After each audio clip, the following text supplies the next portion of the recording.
time one more time now that you got your head right. Okay, to condense it, you gonna hear bars. You know what I'm saying? It's, a lot of shit. I mean, a lot of stuff coming from the heart. You know, it's a real life album. It's a real life album, man. Listen to it, man. Listen. Yeah, and we're gonna be tapping in at about probably I'd say about 6:30, 6:35. So to all our listeners that we do have right now live on air, make sure you tap in. We're just gonna chat for the first half of the show tonight, and also too, I just want to shout out really quick. I just want to shout out my sponsors, Hippie Ha 310 out of Carson, California, and Provoke Apparel all the way up near Portland, Oregon.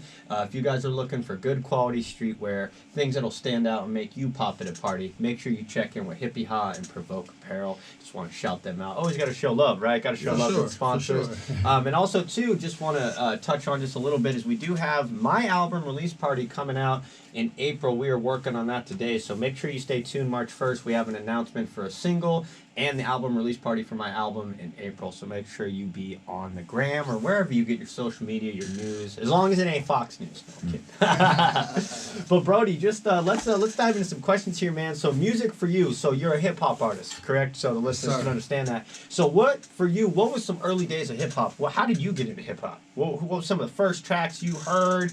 What was might have been maybe a CD, a tape, a mixtape, a tape out the trunk? What was it, man? C.O.A. Ooh, C.O.A. Yeah, shout out C.O.A. from SAC. What was it? The Autopsy.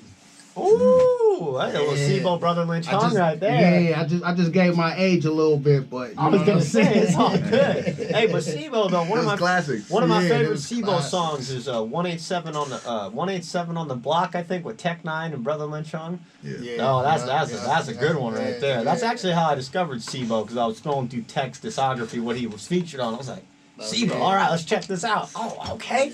Some Brother Lynch type stuff. So you had C.O.A. That was the first one. So what else? And what year was this? Since you already released your age, was this early '90s, mid '90s? It was early '90s. Early '90s. Okay. So who else was on that? Say your first 5 artists, maybe like some of the first people you were rocking with. So you had C.O.A. C.O.A., Lil Wayne. Young Lil Wayne. Wayne. Like teenager Lil Wayne, like Hot Boys. Yeah, like The Block is Hot. And, you know Bling Bling. Yeah, and all that. Yeah, that's a banger right there. I mean, I still rock with all of his music now because, you know, I'm a Lil Wayne fan. Like, to me, he the GOAT. You know what I mean? But, yeah, like Wayne, Cameron, he was a big part of my influence. Any Midwest cats or anything? Yeah. E40, he a part of it. Yeah. Brother Lynch, Snoop, Corrupt. You know, the whole Dog Pound actually. Cause you know, that was around my time. Nate Dogg and stuff like that. Yeah. No, that was definitely some movement. The Hookmaster, Nate Dogg, the Hookmaster. It was crazy. I actually was digging through some.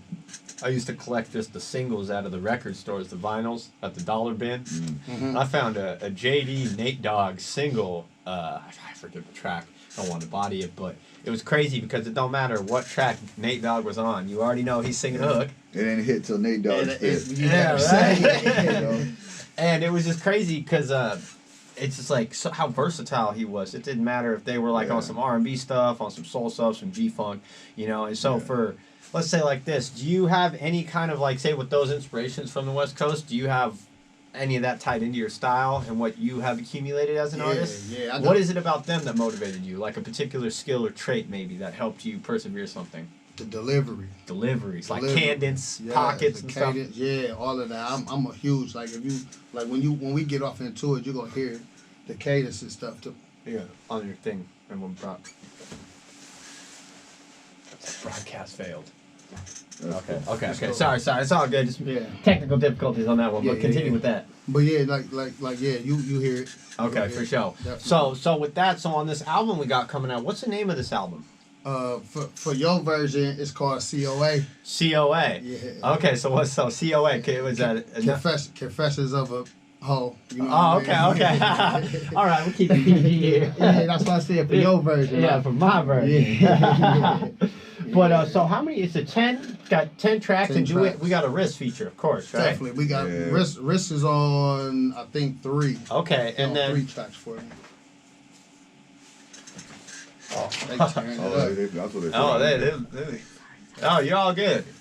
It's all good, guys. You know, we got shows going in and out of here all night, so you know, people leave some things, but we're here to help each other. It's community radio, right? So with this album, though, so we got Risk on 3 tracks. Who else do we have? Anybody from the Risk Takers? We got Savvy on there, Mercutio, anybody like that? Yeah, it was our schedule was me and Sav. Me and Sav gonna do something crazy. You know what I'm saying? Me and Savvy gonna do something crazy. But we couldn't catch each other at the right time. Yeah. But me and Merc X, we definitely got one. I think that might be the single. Oh, that might be the single. I do believe that is gonna be the single. And when are you dropping that here in a day or two? Because March 5th is coming out soon, so you already know you're gonna. Oh man, we got that Mercutio X promo coming out, y'all. Sir, it's going. It's going. Shout out X to is Mark getting X. on everybody's album, man. We were we were in the booth the other night. That track that we made with Young Miss, we put a little something together. It's just like he came up to me and he was like, "Hey, come here." I'm like, "Oh, what's up?" He's like, "You're gonna say this. We're gonna do this. All right, blah blah blah blah blah." He tapped in. Okay, let me get my layers. Let me get my. I'm like, "All right, we got that. That was fun. That other night was fun. We put that Risk Takers compilation album is gonna be crazy, y'all. So not only are we doing all these albums every single month off the label, we also with 24 people now. I'm making some adjustments, but roughly like 20. Let's say 20. Okay, so we got 20 people. So 20 artists on what? How many tracks you think are gonna be on that? Probably I can't even tell you. Probably Anywhere 20. Between 12 to 20. Yeah, 12 to like 24. Okay. It's gonna be a great album, guys. But yes, sir, we are out here. We got Brody and Risk from the Risk Takers. And so let's just dive in, keep coming in here. So you came here 3 years ago. And what's music like out in Cleveland? Like say the open mic scene. Akron. Sorry, I keep saying Cleveland. Sorry, it's all you know what, look, it's right there. Yes, I'm so Akron. I'm so Akron. Shit, you and LeBron. Yes, You and LeBron. yes, Who else yes. is from Akron? Steph Curry from Akron. That's right, my dog Curry. Yeah, him and Brown was born in the same hospital. Did they go? They didn't go to the same school. No, he went because he lived in North Carolina, right, or something like that. They was just born in the same hospital. His dad was was playing in Cleveland When he was born. Yeah, he had. You know what I mean? That's wild, man. Yeah, but they was born in the same hospital. I'm still sour about that 2016 finals. Yeah, it's a couple people like B. Wells. But Iguodala shut LeBron down. So that's all I need. Come on, man. Give LeBron that. You gotta bring that up. Come on. No, we good. Brown's still the GOAT, though. And LeBron, he's only, I think, 102 points away from 40,000 or something like that, I saw. Yeah, something He's crazy. only like 100 points away, first player. It's gonna be 50 years before somebody break that. No, I scoring think record this again. low key. I think LeBron's point record is like Nolan Ryan's strikeout record.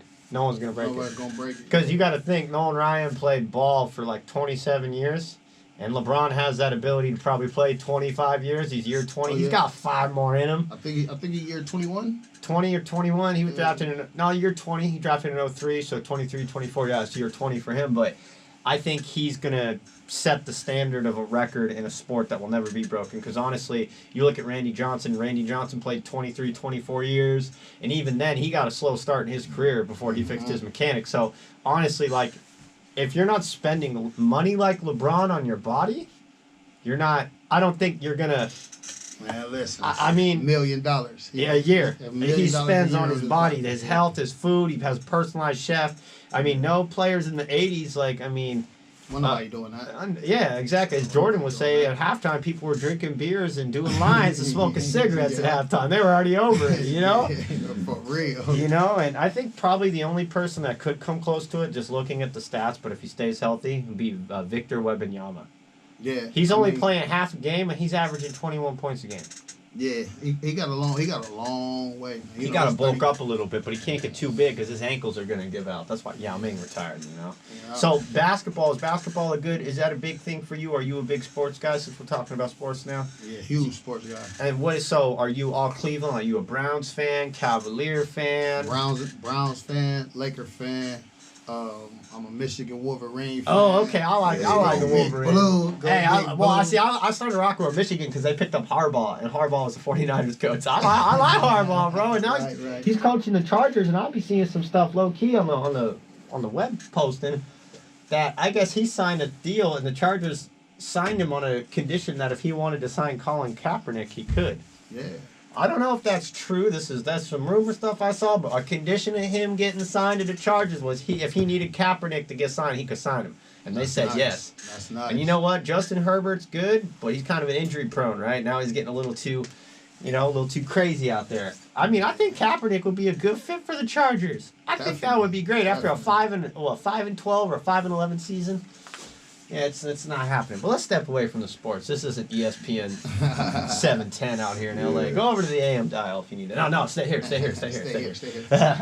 So, when you came out to California, what was it like for you? Had you been out to California at all, or like anything like that, or was it like, all right, I'm going to Cali? Nah, me and my girl drove down here on vacation. You drove? Oh, drove on vacation. Yeah, well, we drove down here on vacation, and we stayed out here for like 2 weeks. You know what I'm saying? Well, we stayed like 3 or 4 days in Colorado. Colorado was dope. I loved it out there. But yeah, we stayed a couple days in Colorado, then drove here, stayed like a week and a half out here, and we looked at each other and was like, yeah.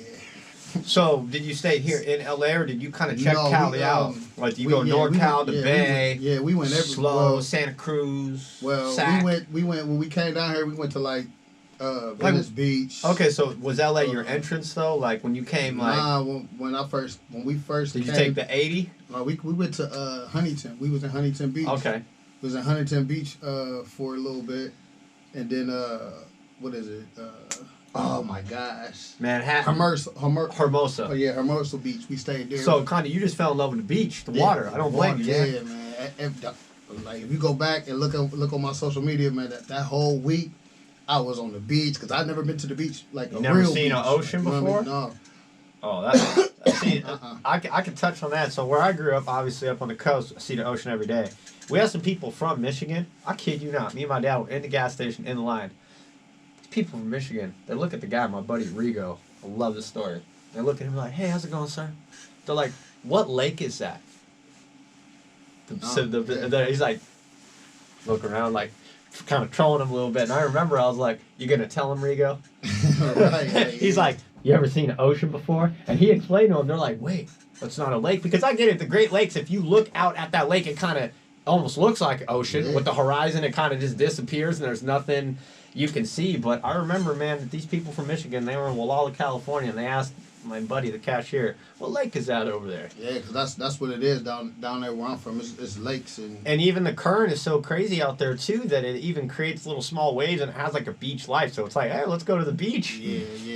It was a little spot that growing up we went to all the time. It's called Portage Lakes. Yeah. It was just like that. And like was this beach in atmosphere. Michigan? No, this was in Ohio comes up to the lakes, right? Or the top part of Ohio hits a lake? Lake Erie. Yeah. That's some good geography, kids. Take some notes out there. You probably got a geography test coming up here if you in 5th grade. But I don't know why you listening to radio. No, it's good you listen to radio in 5th grade. You ain't listening to watching no bad influences. Listen to public radio. There you go. So when you came out here, though, you made that move. Now I'm going to get into this. Did you guys know each other before, or how did y'all link up on some music vibes? Like, if you want to tap in on that story, sure dropping an album together here. I sure will, man. Shout out to my cousin Jessica. She tuned me up to my homeboy Loons, and me and Loons had pulled up to her house. We sitting over there listening to some music, and I played my stuff. He was over there bobbing his head. Risk? No, my dude Loon. Yeah. So Loon bobbing his head, and he was like, "Oh man, you nice. Give me a couple days, somebody gonna call you." Yeah. And I'm like, "All right, that's what's up."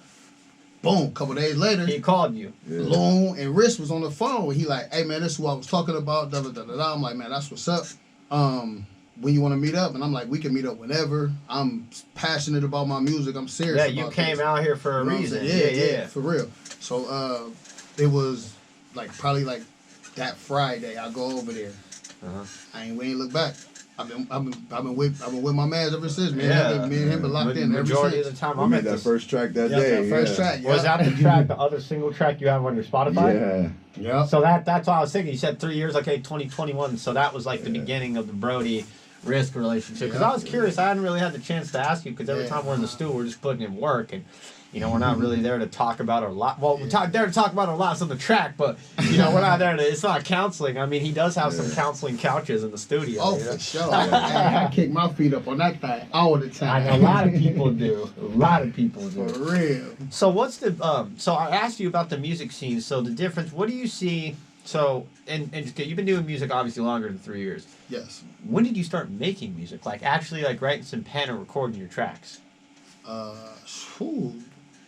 Honestly, the first time I recorded was probably like 96. 96. Okay. 96. So you got good solid 20, 30 years almost in this. And it was me, my brother Julius, and my brother Dre.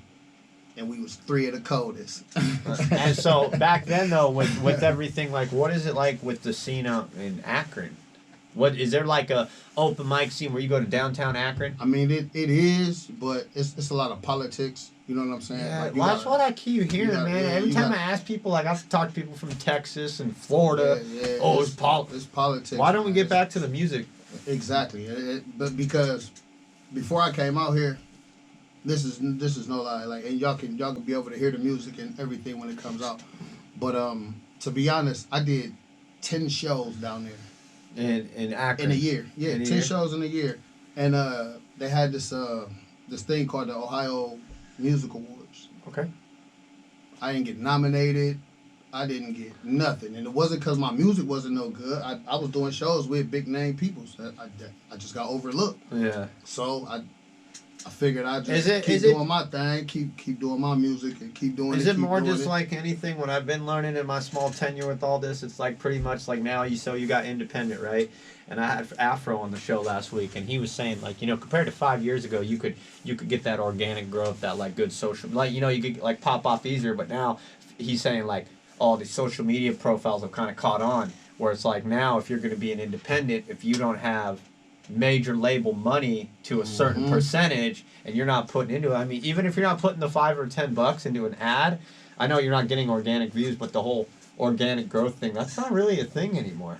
Nah, see, and I ain't never put the press on none of mine. It's like, all organic. I mean, it can still happen, but it's not like say like TikTok when it came out 5-6 years ago, where you have people dancing. And you just pop off. So we do we doing the Dougie 15 years ago, and then kids bring it back and act like it's hot. It's the new dance. Nah, bro, we been doing that, and they get paid, and they paid off of it. It's crazy because I just started the TikTok. Be looking for it. I got some brewing on that TikTok thing. I'm trying to get some money off of that too. That TikTok needs to just start. I don't even know. I have mixed views and opinions about it that we can't talk about on the air. But I mean, it's right. But it's I think it's good to a certain extent. Do not get me wrong, because low key, I've seen. I know a couple people in LA that had songs that were just some songs, and then they blew up on TikTok. Mm-hmm. And they ain't nobody. I mean, they ain't not like they got the bag, but they got a little pressure on. They got hit up by some people, and now they're doing something. It don't matter. That's what I love about TikTok. Right. I be finding low key a lot of tracks. I'm not even gonna cap. Like I listen to all the homies. I got all my saved stuff. But then the times where I'll scroll through that stupid app, and I'll be like, okay. Or even a lot of the time, the track on the album that you think ain't bumping, and then all of a sudden it's a trending reel, and you're like, oh, okay, for sure. That's just like that Jack Harlow. Vanilla Baby. Yeah. That blew up on TikTok. Yeah. That song wasn't even. He didn't even release that song until I think it was Thanksgiving. But it had been out on that little audio. On that little audio, it had been out for that long, and he blew up off of it. And that was the same thing too with it's like they call it. I've learned in the record business, it's called a sleeper hit. That's what it is. It's been out for a month, or it hadn't been out, or it's been out for 2 years, like Lizzo. That's how Lizzo got famous. All those tracks people were bumping a few years ago, those have been out for like 3-4 years. Good. Go back and listen to my old stuff. Go listen to that old Brody. Let's blow these numbers up, man. So with this debut, up until you came to California, what in terms of your music, was it just a lot of singles, a lot of mixtapes? A lot of like group collaboration, or just making music for the love? I was just making music for the love, man. And now you're like, I've really crafted this craft. I'm in Cali. I'm tapped in on my dog. We got like this. Is this the most motion you have had in your whole career? My whole career, yes. Yeah. Actually, I put my first LP, anything like that, for other people to hear versus having it being stored in somebody's computer. Or just playing it for my family, or you know what I mean. Just only certain people heard it. Was I think it was 2019 or 2020. My book of 1,000 words. That was the first thing I ever put out. Okay. Other than that, I was featuring on a couple people's stuff, and You know what I'm saying? And that was about it. Yeah, no, I'm definitely, you know, we're all building a catalog. So I was just curious, you know, that's why this interview is like, I know you as a person, but now I get to ask you questions. Oh yeah, I like that. I like that. I know you with the stew. I know we be smoking heavy. I know we be, you know. Brody blunts. Yeah, exactly. I remember you came up, you're like, you got something? I was like, yeah. He's like, no, I'm like, oh, okay. I be smoking. Yeah, you gave me the fair warning on that one. But anyhow, you know, we'll keep this going. We got a few minutes here. Just if we got any new listeners here tonight on air, just a reminder that we're on KQBHLP in Los Angeles, California on 101.5 FM, a community service of Boyle Heights Arts Conservatory, broadcasting live on your FM dial or streaming on lpfm.la. I'm your host, PBP, and I got Risk out here again. Tonight is the Risk Takers Takeover. Every last Sunday night, we are coming out to you with a brand new hip-hop album from our label. We're dropping every single month, so we dedicated a whole Sunday night to it. We are already tapped in. We're about almost halfway through the show. We are going to take just a quick little 5-minute intermission here just to, you know, give the FCC some playtime and some tracks and, you know, keep them happy, right? You know, the FCC's trying to get rid of landlines. Last thing we'll talk about the FCC. They're trying to get rid of landlines.